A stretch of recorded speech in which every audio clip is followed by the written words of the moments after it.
Thank you so much po and congratulations sa inyong Emirates ID, sa iyong visa at sa iyong business na rin. Thank you, Oh, madam. kamusta po kayo? Happy, madam. Very smooth yung paglakad ng ating emergency. Very smooth yung paglakad ng kanyang mga permits at kanyang ID. Ano pong masasabi niyo sa mga kababayan natin?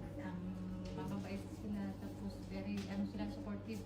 Lagi silang mag-message kung may update na sa lahat.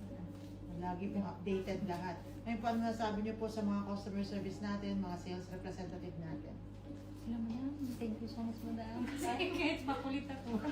Thank you so much. Madam, thank you, madam. Siya yung Andrea. Madam Andrea, siya yung nagpaliwanag sa akin. Sa lahat-lahat po. Opo.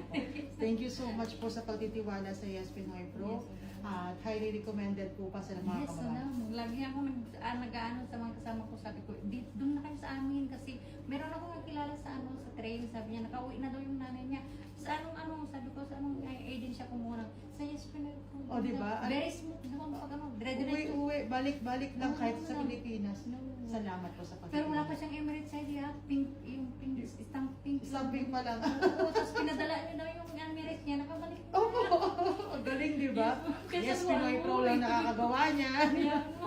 Kahit uwi ka sa Pinas, anytime makakapunta ka, balik-balik. Okay po. Thank you so much Thank you po, so much, Steve. madam. Thank you. Thank you. Yes, Pinoy Pro, no way to go. Solutions beyond borders will show. Is this legal? Travel laws can make it true. Blockading and invest, all made easy for you. Yes, Pinoy Pro, your dreams are God. Yes, Pinoy Pro, right by your side.